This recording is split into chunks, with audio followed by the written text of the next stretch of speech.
오늘 본문이 레위기 12장 전체와 13장 1절에서 46절입니다. 사실 12장은 이제 산모가 아이를 낳았을 때 어떻게 정결해지느냐 그거에 대한 거고요. 13장은 우리가 그전에 보통 나병 환자에 대한 규례라고 알려져 있습니다. 그러나 정확히 말하면은 이게 나병 환자를 포함한 악성 피부병입니다. 여기에도 나병이라고 이렇게 나와 있는 이 히브리어가 차라하트인데, 차라하트는 나병을 포함한 더 범위가 넓은 피부병입니다. 그런데 이걸 나병으로만 계속 이렇게 딱딱 이제 지정하면은 약간 좀 그 정상이나 이런 데 차이가 좀 있는 겁니다. 그래서 오늘 12장, 13장 우리 나병이라고 말했던 악성 피부병 같이 보겠습니다. 자, 12장의 내용은요, 산모가 남자아이를 낳았을 때와 여자아이를 낳았을 때 그 정결 예법이, 그 정결하는 그 율법의 내용이 차이가 나는 겁니다. 자, 오늘 여기 보면 이렇게 되어 있죠. 12장 2절, 이스라엘 자손에게 말하여 이르라, 여인이 임신하여 남자를 낳으면 그는 1회 동안 부정하리니 곧 월경할 때와 같이 부정할 것이요, 8째 날에는 그 아이 포피를 뵐 것이요, 그 여인은 아직도 33일을 지내야 산열이 깨끗하리니 정결하게 되어. 그러니까 남자아이를 낳으면 7일 동안은 부정하고 나머지 33일 동안 더 정결하지 않으니까 합하면 며칠이 되죠? 40일. 남자아이를 놓으면 40일 동안에 외출하지 않고 성물을 만지거나 성소에 들어가지 못하는 겁니다. 왜? 아직 완전히 정결하지 못하니까. 그러니까 40일 동안 우리 말하면 집안에 있어야 되는 이런 규례가 있고, 왜냐하면 아직 7일 동안 완전히 부정하고 나머지는 정결하지 못하니까. 그리고 여자아이를 놓으면 14일 동안 부정하고 66일 동안 또 정결하지 못하니까 성소에 나가거나 뭐 이렇게 하지 못한다.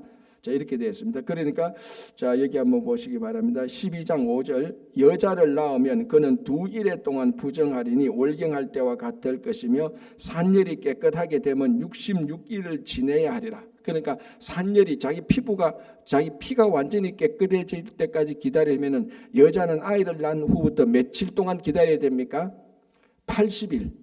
남자아이를 놓으면 40일 만에 완전히 정결해져서 다시 성소에도 들어갈 수 있는데, 여자아이를 놓으면 80일, 그 남자아이를 낳았을 때보다 2배를 더 기다려야 완전히 정결해지고 성소에 들어갈 수 있는 것입니다. 자, 그러면 번제와 속죄제를 드려라, 이제 이렇게 되어 있는 겁니다. 자, 이렇게 보면 이제 질문이 좀 생기죠. 첫 번째 질문이 뭡니까? 뭐냐면은 여기서 보면 이제 출산을 했는데, 아이를 낳았는데 이게 왜 부정하냐는 겁니다. 그렇지 않습니까? 여러분, 여성이 엄마가 되어서 할 수 있는 가장 거룩한 행위가 자녀를 잉태하고 자녀를 낳는 겁니다. 그리고 하나님께서 사람을 창조하시고 말씀하신 첫 번째 명령이 뭐였습니까? 생육하고 번성하라는 거였지 않습니까? 그럼 생육하고 번성하려면은 엄마가 되어서 아이를 낳아야 되는데, 아니 생육하고 번성하고 생육 번성의 명령에 따라서 아이를 낳았는데 그거 부정하다? 아니 이거 성경 전체를 보면은 이게 말이 안 맞지 않습니까? 그죠? 이 문제가 생기는 겁니다. 아이를 낳는데 왜 부정한가? 자, 여기에 대한 답변은 아이를 낳는 그 행위 자체, 출산의 행위 자체가 부정하다는 것이 아니라는 겁니다. 이걸 구별할 줄 알아야 된다. 그러니까 아이를 낳는 행위 자체는 생육하고 번성하는 정말 하나님의 명령에 순종하는 진짜 귀한 행위이지만, 왜 부정한가 하면 아이를 낳을 때 피가 많이 나오기 때문에 자기 몸에서 피를 유출하는 이 행위가 부정하다는 것입니다. 그래서 이걸 구별할 줄 알아야 돼. 만약 그럼 극단적으로 목사님, 그래 아이를 낳을 때 피를 안 놓으면 되겠네요, 피가 안 나오면은 부정하지 않겠네요, 그건 가능한 겁니다. 그런데 이 당시에 아이를 피 한 방울 안 흘리고 아이를 낳을 수가 없지 않습니까? 아이를 출산해야 되니까.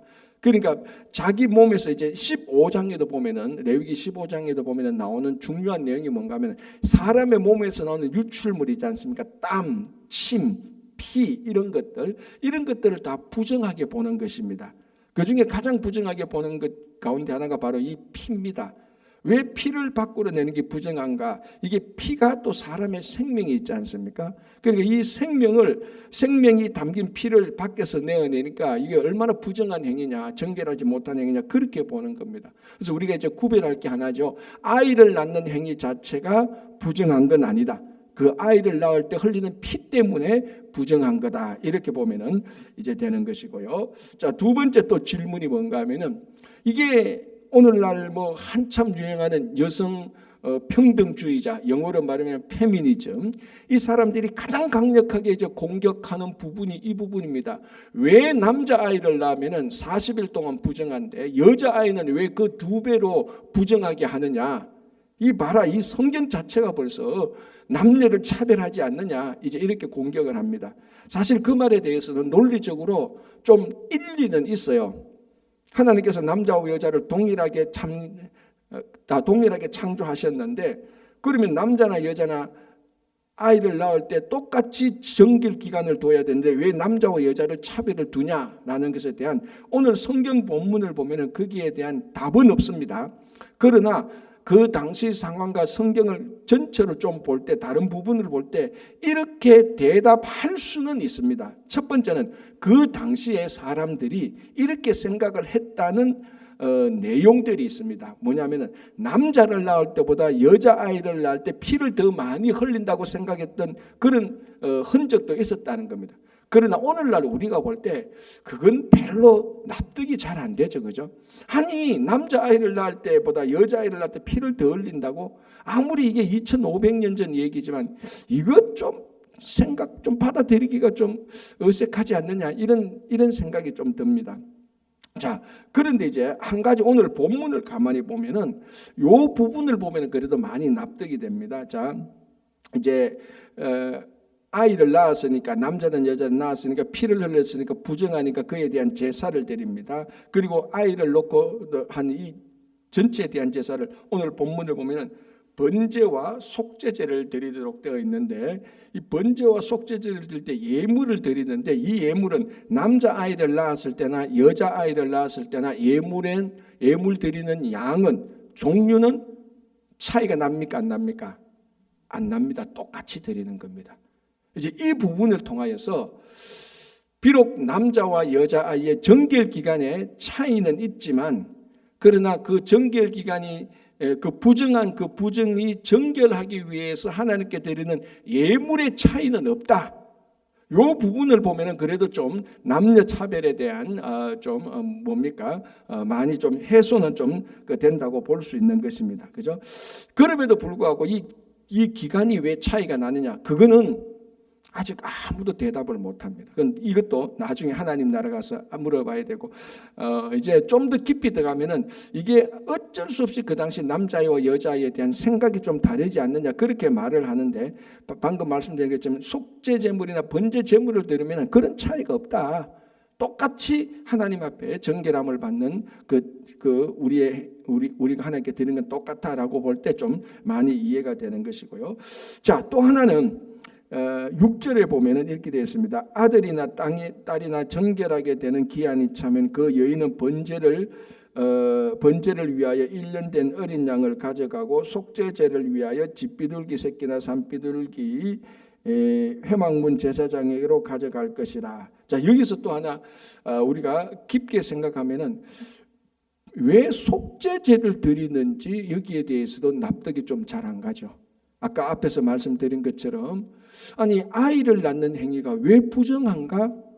그래서 요건 해결이 되었습니다. 아이를 낳는 행위가 부정한 것이 아니고 피를 흘리는 행위가 부정하다. 요건 이제 우리가 많이 되는데, 자, 그러면은 왜 속죄제를 드리냐는 겁니다. 속죄제. 아니, 아이를 낳는 게, 그러면 아이를 낳을 때 흘린 피 때문에 이게 죄를 지은 것이냐는 겁니다. 자, 이거 여러분, 여기 좀 우리가 구별해서 레위기를 볼 때 이 부분을 좀 구별해서 봐야 되는데요. 정결하고 부정한 거하고 죄된 거하고 요거는 좀 차이가 있습니다. 예를 들어서 부정하다고 해서 다 죄라는 것은 아닙니다. 부정하다고 해서 죄가 될 수는 있지만 부정한 것은 다 죄가 아닙니다. 부정한 것은 죄 용서함을 받아야 됩니까? 정결하게 해야 됩니까? 정결하게 해야 되는 겁니다. 그러니까 요게 이제 좀 약간 깊이 들어가서 우리가 생각했는데, 물론 부정한 것 가운데 많은 것들이 죄된 것이 있어요. 그러니까 죄된 것은 전부 다 부정해요. 그거는 맞아요. 악한 것은 다 부정하죠. 그러나 정결하지 못한 부정한 것 가운데서 다 이게 다 부정하다고 해서 다 죄는 아닙니다. 자, 여기서 아이를 낳았잖아요. 출산했습니다. 아이를 낳는 행위 자체는 죄도 아니고 부정도 아닙니다. 피를 흘렸습니다. 이건 부정한 거예요. 피를 흘렸다. 출산하면서 피를 흘려서 부정은 하지만 이것이 죄는 아니거든요. 요 구별이 필요한 겁니다. 자, 그러면 목사는 오케이, 그것까지는 받아들이겠습니다. 그렇지, 부정하다고 해서 죄는 아니다. 그러면 정결하게 하면 되는구나. 오케이. 그런데 왜 속죄제를 왜 드리냐는 겁니다. 우리가 앞에서 봤다시피 속죄제는 죄를 용서함을 받기 위해서 드리는 제사가 속죄제입니다. 아이를 낳는데 이게 왜 죄냐라고 이렇게 질문을 할 수 있을 겁니다. 자, 여기에 대한 이제 답변이 오늘도 여기에 보면은 제사 드리는 방식하고 좀 더 깊게 보면요, 속죄제를 드릴 때 내가 죄를 지어서 용서함을 받는 제사는 속죄제입니다. 속죄제를 드릴 때는 항상 그러니까 죄를 용서함을 받기 위한 속죄제를 드릴 때는 항상 속죄제를 먼저 드리고 번제를 드리게 되어 있습니다. 그런데 오늘은 보면은 번제를 드리고 속죄제를 드립니다. 번제는 상번제라 그랬습니다. 상번제의 의미는 항상 드리는 겁니다. 그러니까 어떤 제사를 드리더라도 번제는 항상 같이 드려야 되는 겁니다. 그런데 이제 번제와 속죄제를 드리면은 속죄제보다 번제가 더 의미가 있는 겁니다. 속죄제는 별로 의미가 없는 겁니다. 이런 차원도 하나 있고요. 그래서 이게 죄인가라는 데 좀 우리가 좀 약간 대답이 될 수 있는 것이고요. 자, 그리고 오늘 또 본문을 보십시오. 7절 보시기 바랍니다. 제사장은 그것을 여호와 앞에 드려서 그 여인을 위하여 속죄할지니, 이거 속죄제를 드려서 속죄할지니 이 말입니다. 그리하면 산혈이 깨끗하리라. 이는 아들이나 딸을 생산한 여인에게 대한 규례니라. 자, 여기서 어느 단어가 중요하죠? 깨끗하다는 말. 아니, 속죄제를 드렸으면 그럼 이 여인은 용서함을 받을 것이다, 아니면 죄가 속죄되었으리라고 이렇게 말을 해야 되는데, 속죄제를 속죄할지니 그러면 이 여인의 산혈이 깨끗하라, 이 여인이 정결해지리라고 말을 하는 겁니다. 속죄제를 드리면 정결이 아니고 죄를 용서함을 받아야 되는 겁니다. 그러면 속죄제를 드리는데 정결해졌네? 자, 일단 목표는 정결해진 것이 간 겁니다. 죄 용서함이 아니고. 자, 그리고 또 하나 더 생각해야 될 것은, 원래 앞에서 레위기 4장에서 처음 속죄제가 나올 때 이 속죄제라는 히브리어가 하타하트인데요. 하타하트의 원형이 하트입니다. 이 하트에 이제 여러분 이게 이제 좀 어려운데, 히브리어를 보면은 여러 가지 변형이 있습니다. 그 중에 히브리어 가운데 한 단어를 두고 이래저래 막 변형을 시키면 의미가 살짝 바뀌는 게 있어요. 그래서 히브리어 문법에 똑같은 단어라도 이게 어떤 변이냐, 강조된 변형이냐, 수동된 변형이냐에 따라서 의미가 약간 바뀌는 것이 있습니다. 그 중에 하나 PL형이라는 강조형이 있는데, 하타라는 말에 PL형, 강조형이 사용되어지면은 속죄라는 의미보다 정결이라는 의미가 더 중요해지는 겁니다. 그래서 여기도 보면은 히브리어 원어를 보면은 하타라는 말에 PL형, 강조형으로 이 단어를 변형시켜 놨어요. 그러면 뭐냐면 그 여인을 위하여서 속죄할지니라기보다 그 여인을 위해서 정결하게 할지니. 그래서 속죄제를 아까 제가 하타하트라고 했는데, 이 하타하트라고 했는데 이 단어를 속죄제로는 많이 쓰지만 때로는 정결제라고도 사용되어지는 겁니다. 그러니까 이게 한 히브리어 한 단어를, 헬라어나 히브리어 한 단어를 우리나라 말로 똑같이 1:1로 매칭을 못하지 않습니까? 제가 늘 얘기하듯이 한국의 정이라는 말, 우리 참 그 사람은 정이 많아, 한국 사람은 정이 많은 사람이야라고 말할 때 이 정에 해당되는 정에 해당되는 영어 1:1로 매칭되는 단어는 없다 그랬습니다. 그 비슷한 단어들은 많지만, 그래서 정이라고 말을 사용될 때, 정이라는 말을 사용될 때는 그 상황에 따라서 영어 단어도 살짝 바뀌는 것하고 똑같습니다. 마찬가지로 오늘 여기서 속죄라는 말은 원래 하타라는 이 단어는 뜻은 여기서는 정결이라고 사용되어지는 게 더 맞다는 것입니다. 그러면은 이제 많이 이해가 되죠. 오늘 여기서 드리는 이 속죄제는 엄밀히 말해서 죄를 용서하는 제사가 아니고 아이를 낳아서 피를 흘려서 부정하게 된 여인을 정결하게 하는 제사라는 겁니다. 그렇게 보면은 그렇게 하니까 정결하게 하는 제사를 드렸으니까 7절에 그 여인의 죄가 속죄함을 받는 것이 아니고 정결하게 되는구나라는 것을 알 수가 있는. 그러니까 여러분, 이 출산하는 행위가 죄가 될 수가 없습니다. 그 출산하는 행위에 따른 부가적인 어쩔 수 없는, 비록 그게 생리적인 행위라 할지라도 그 부가적인 행위 때문에 부정해질 수는 있지. 그리고 또 그런 행위들이 죄는 아닙니다. 어쨌든 출산은 부가적인 행위라 할지라도 그거는 죄는 아닙니다. 부정해질 수는 있지. 그에 대한 이제 규례가 여기서 나와 우리들한테 주어지는 겁니다. 피를 흘렸기 때문에요. 자, 이제 여기 또 하나 중요한 게 있죠. 남자를 낳았을 때는 어떻게 하냐? 3절 8째 날에는 그 아이의 포피를 벨 것이며, 이게 할례지 않습니까? 그렇죠? 그러니까 남자아이를 낳는 8째 날에 포피를 베어서 할례를 한다. 이게 이제 일주일이 지나고 첫 번 일주일이 지나고 두 번째 일주일이 시작되는 그 첫날에 할례를 행해서 이제 새로운 삶을 살게 되는 그런 이제 의미를 주게 되는 것입니다. 그래서 이제 이게 할례 의식이 또 여기서도 나오게 되는 겁니다. 그렇죠? 이렇게 해서 아이를 낳은 여인에 대한 정결 규례가 이제 끝이 나고 13장에는 우리가 옛날에 말했던 나병에 대한 규례가 13장 1절에서 46절이고요. 47절부터 13장 끝절까지는 곰팡이에 대한 규례가 나오는 겁니다. 그러니까 보통 나병과 곰팡이라고 이렇게 봤는데, 아까 제가 처음 말씀드린 것처럼 여기서 나병은 여기서 나오는 단어를 다 나병이라고 번역하기는 좀 무리가 있다. 나병보다 범위가 훨씬 더 큰 악성 피부염으로 보면 되는 겁니다. 차라트라고 보는데요. 그래서 이제 많은 사람들이 왜 이 성경을 번역할 때에 이걸 꼭 나병이라고 꼭 한 단어로 지정하냐, 악성 피부병으로 번역하면 더 좋을 텐데라는 질문이 계속해서 있어 왔습니다. 아마 다음에 번역할 때는 여기서 나병을 포함한 악성 피부병으로 번역하는 것이 원래 성경의 의미하고 더 맞다는 겁니다. 자, 여기서 이제 이 피부병, 악성 피부병에 대하여서 7종류로 나누고 있습니다. 자, 첫 번째가요, 2절에서 8절인데요. 여기는 뭐냐 하면은 피부 발진 그리고 부스럼에 대한 증상입니다. 자, 이게 나병은 아니잖아요, 사실은. 그죠? 그리고 9절에서 17절까지 보면은 이 앞에 있었던 피부 발진이나 부스럼이 더 심해진 것, 더 오래된 것, 그리고 뭐 살 같은 게 막 움푹 들어가고 이런 것들, 그런 만성이 되었던 것을 얘기하고요. 세 번째는 18절에서 23절은 종기, 피부에 생긴 종기하고 관련된 악성 피부병이고, 24절에서 28절까지는 화상, 우리가 화상을 입었을 때 생기는 뭐 여러 가지 몸의 피부에 대한 것들. 그러니까 13장 1절부터 40절까지는 다 피부입니다. 피부. 그죠? 자, 이런 피부가 사람에게 보이는 가장 겉모습 아닙니까? 가장 겉면 아닙니까? 속의 것이 겉으로 드러나는 겁니다. 그죠? 그래서 피부가 중요한 것이죠.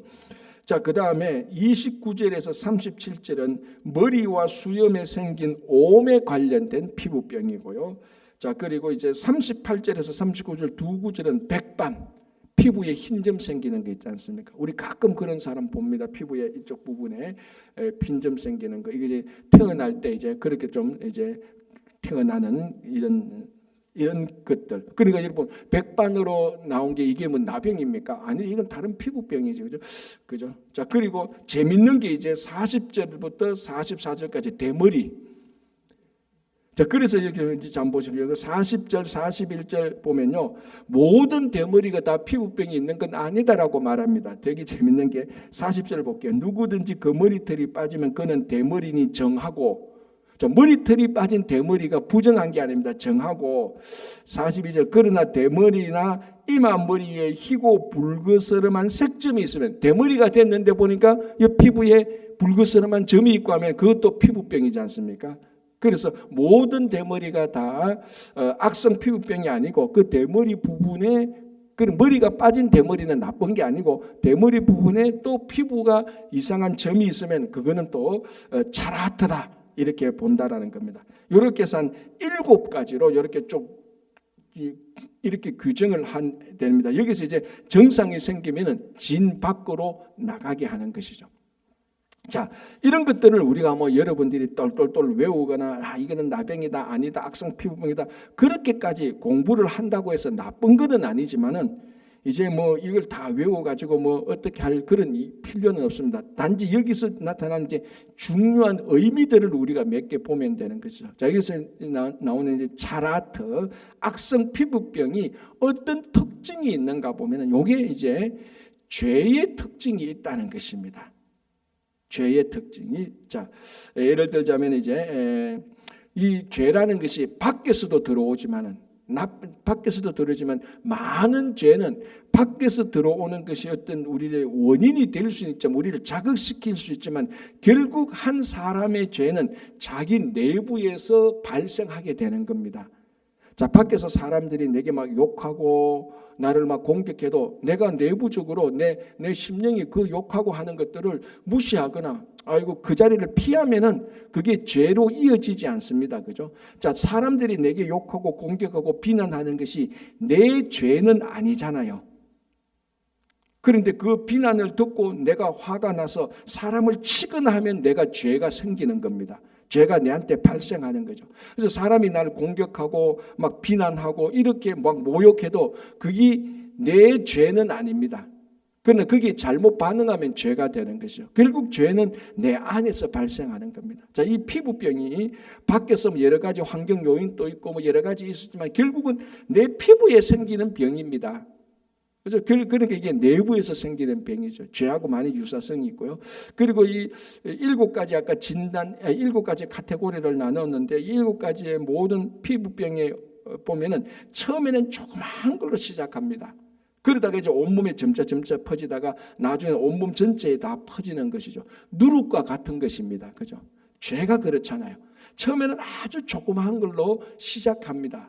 여러분 살인자가 처음부터 막 사람 죽이는 거 아니지 않습니까? 누구를 미워하는 마음이 생기고 미워하는 마음이 처음에는 약간 미워하는 마음이 생겼다가 아니면 처음에 오해가 생겼다가 미워하는 마음이 생겼다가 갈등이 생겼다가 정오가 생겼다가 드디어 살인으로 나가는 그러니까 처음부터 바로 살인을 하는 이런 사람은 없습니다. 조그만 죄부터 아주 조그만 죄부터 시작해서 가장 큰 잔인한 행동까지 하게 되는 거예요. 이 피부병도 그래요. 처음에는 약간 생겼다가 그걸 그대로 놔두면 점차 쫙 퍼지게 되는 거죠. 죄가 그렇다는 겁니다. 자, 그리고 전염성이 있습니다. 자, 여기서 왜 이런 피부병이 있는 사람들을 왜 분리시키는가 하면은 자, 오늘 근데 이제 그 당시에 의학적인 지식이 없어서 이 자라들을 나병으로 봤고 우리 18세기까지인가요? 19세기 초반까지만 이게 다 전염된다고 생각했는데 결국 이게 나중에 보니 이게 전염되는 병이 아니지 않습니까? 한센시병이었지 않습니까? 그러니까 우리가 말하는 나병이라 할지라도 전염은 안 되는 겁니다. 그런데 이 당시에는 그게 다 전염된다고 생각을 했습니다. 그래서 격리시키고 이스라엘 공동체에서 밖으로 내보내는 겁니다. 전염이 되지 않도록. 원래는 전염이 안 되는데 이 당시에는 이런 자라트, 이 악성 피부병이 전염된다고 생각했습니다. 그러면 죄라는 게 뭡니까? 여러분 이 죄라는 것이 전염이 되는 거예요. 어제 우리가 본 것처럼 부정한 시신이나 부정한 짐승의 시체를 만지면 부정해진다는 것 같은 겁니다. 그래서 우리가 이 레위기의 정결과 거룩에 담겨져 있는 중요한 것 중에 하나가요. 부정이나 악한 것이나 이 자라트 이런 데에 터치되거나 그와 함께 하지 말라는 겁니다. 전염이 된다는 겁니다. 그래서 우리가 부정적인 사람, 늘 투덜거리는 사람, 늘 어떤 악한 일을 꾀하는 사람들 이런 사람들하고는 아예 같이 있으면 안 되는 겁니다. 왜? 전염되니까. 그래서 우리가 모든 사람은 사랑해야 되지만은 심지어 죄인까지도 우리가 사랑해야 되지만 사랑한다는 거하고 그 사람하고 늘 같이 동행하고 늘 그 사람하고 같이 해서 나쁜 것을 전념받는 거하고는 다른 겁니다. 그러니까 이 악성 피부병이 죄의 전념성, 죄의 확대성, 그래서 사람을 분리시키는 죄의 분리성 이런 것들이 굉장히 많이 닮은 겁니다. 그래서 이런 것들을 나쁘게 보아서 분리시키 거룩한 이스라엘 사람들한테서 나가게 하는 것이죠. 그죠? 자, 이 피부병을 어떻게 처리합니까? 첫 번째는 자, 45절 46절을 보겠습니다. 자, 여기 이제 차라트, 여기 피부병에 걸린 사람은 이제 본문에 나병 환자라고 말하는데 45절 나병 환자는 옷을 찢고 머리를 풀며 윗입술을 가리고 외치기를 부정하다 부정하다 할 것이요. 그건 자기 스스로가 부정하다고 말해야 되는 겁니다. 자, 여기서 중요한 게 있죠. 나는 악하다 악하다 말 안 합니다. 부정하다고 말을 하는 겁니다. 이 사람은 부정한 사람이지 죄악에 빠진 사람은 아니라는 이것도 구별이 좀 되는 겁니다. 그 부정한 사람은 정결하게 해야 되는 겁니다. 그래서 정결하게 하기 위해서 진 밖으로 좀 내보내는 겁니다. 그 사이에 정결하게 하도록 하라고. 그죠? 자, 그래서 첫 번째는 나는 부정한 사람이라고 말해서 다른 사람이 나와 접촉하지 않도록 내 스스로 그걸 밝혀야 되는 겁니다. 그죠? 두 번째는 뭔가 하면은 46절 병 있는 동안은 늘 부정할 것이라 그가 부정한 적 혼자 살되 진영 밖에서 살지니라. 혼자 왜 삽니까? 접촉 전념이 안 되도록 하고 진영 밖 이스라엘 백성들이 진. 자, 이제 이 레위기 끝나면 또 민수기 시작될 때 이스라엘 백성들이 또 가나안을 향해서 행진을 하게 되는 겁니다. 행진을 하게 될 때는 이제 성막이 다 세워졌지 않습니까? 그래서 성막 중심으로 진을 짜게 되는 겁니다. 동쪽에는 어느 지파, 동서남북에 세 지파씩. 그래서 한 곳에 머물면 한 중간에 성막이 있고 동서남북으로 12지파가 진을 딱 차게 되는 겁니다. 이때 머물렀을 때 또는 행진하게 될 때 이 부정한 사람은 어떻게 하냐? 이스라엘 백성들의 진 바깥으로 나가게 하는 겁니다. 그래서 이 사람이 이 부정이 전념되지 않도록.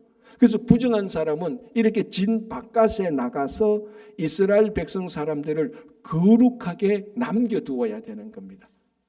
그렇죠? 그렇게 해서 이스라엘 백성들이 늘 정결하고 거룩한 공동체로 살아갈 수 있도록. 자, 그러니까 이게 어떻게 보면 우리가 살아갈 때, 한 성도가 살아갈 때 우리 안에 정결하지 못한 것, 거룩하지 못한 것, 부정한 것, 속된 것은 항상 우리가 분리시켜야 됩니다. 우리 안에서 항상 분리시켜야 됩니다. 거짓말하는 것들, 그죠? 불평하는 것들, 원망하는 것들, 우리 삶 속에서 분리시켜내야 되는 것들이에요. 그래야 내 안에서 확대되지 않고 확대된 거짓말자가 다른 사람에게 전염되지 않는 것이죠. 그렇죠? 그렇게 해서 이렇게 되는 건데, 마지막으로요. 자, 여기서 제사장이 하는 역할을 보십시오. 제사장이 하는 역할은 크게 보면 두 가지입니다. 뭡니까? 진단하죠. 자, 이 당시에는 의사가 없습니다. 그 제사장이 가서 봐서 아까 여기 레위기 13장에 나오는 이런 정상들을 보고 제사장이 너 지금 그러니까 너 지금 차라트에 걸린 것 같아. 차라트에 걸려서 너 그러면 이 진 밖에 나가서 일주일 동안 있어. 요거 제사장이 진단합니다. 그리고 가서 보니 일주일 뒤에 가서 보니까 아직까지 덜 나았거든요. 너 그러면 일주일 또 더 밖에 더 있어. 또 이렇게 밖으로 내보내는 겁니다. 자, 제사장이 뭐라는가 하면 진단하는 겁니다. 판단하는 거죠. 그런데 이 제사장이 진단하고 판단은 하지만 이 피부병에 걸린 사람에게 처방을 하거나 진료를 하거나 치유할 수 있습니까? 없습니까? 못해요.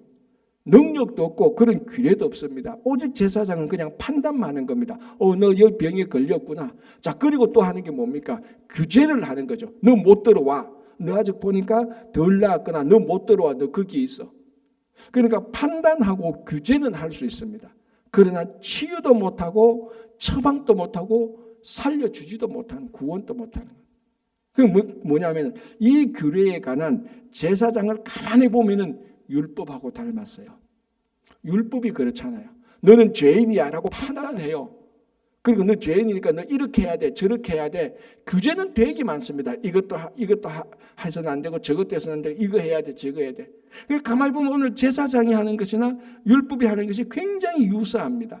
판단하고 진단하고 규제는 하지만 고치지도 못하고 치유하지도 못하고 구원하지도 못하는 겁니다. 이제 뭘 얘기해야 되죠? 오직 예수 그리스도만은, 예수 그리스도는 우리를 치유하고 예수 그리스도는 우리를 고치고 예수 그리스도는 우리를 구원하는 것입니다. 그러니까 이 레위기에는 보면 뭔가 모르게 쭉 읽어보면 뭔가 모르게 이런 어떤 규례와 규정을 통하여서 우리가 구원받았다는 아니고 이렇게는 해야 되는구나라는 그런 생각은 드는 겁니다. 그래서 레위기를 보고는 항상 히브리서로 돌아가서 거기에 있는 영원한 대제사장인 예수 그리스도를 볼 때 이 레위기에 있는 모든 것들이 예수 그리스도 안에서 다 완성되는 겁니다. 다 열매를 맺고 다 해결되는 거예요. 자, 오늘 간단하게 말하면, 가장 원시적으로 간단하게 말하면, 자, 악성 피부병 걸린 사람을 굳이 뭐 판단하고 진단하고 일주일 동안 밖에 나가고 또 들어오면 안 되면 2주 기다렸다 그들 다 그러니까 괜찮으면 들어와서 보고 또 들어와서 계속 보다가 또 안 되면 또 내보내고, 이거 다 필요 없습니다. 이 사람 고쳐주면 되는 거예요. 그렇잖아요. 이 사람이 악성 피부병 걸린데 고쳐주면은 이런 규례가 필요가 없습니다. 그 제사장이 못 고치니까, 능력이 없으니까, 율법이 못 고치니까. 그러나 예수 그리스도는 고쳐주는 겁니다. 예수 그리스도는 이런 규례 자체가 필요 없으니까 아예 고쳐버리니까. 그래서 우리가 이런 율법적인 이런 것을 더 뛰어넘어서 예수 그리스도에게 나가서 여러분 치유받고 구원받고 그리고 그 구원의 삶을 살아가시는 여러분 되시기를 바랍니다. 기도하겠습니다.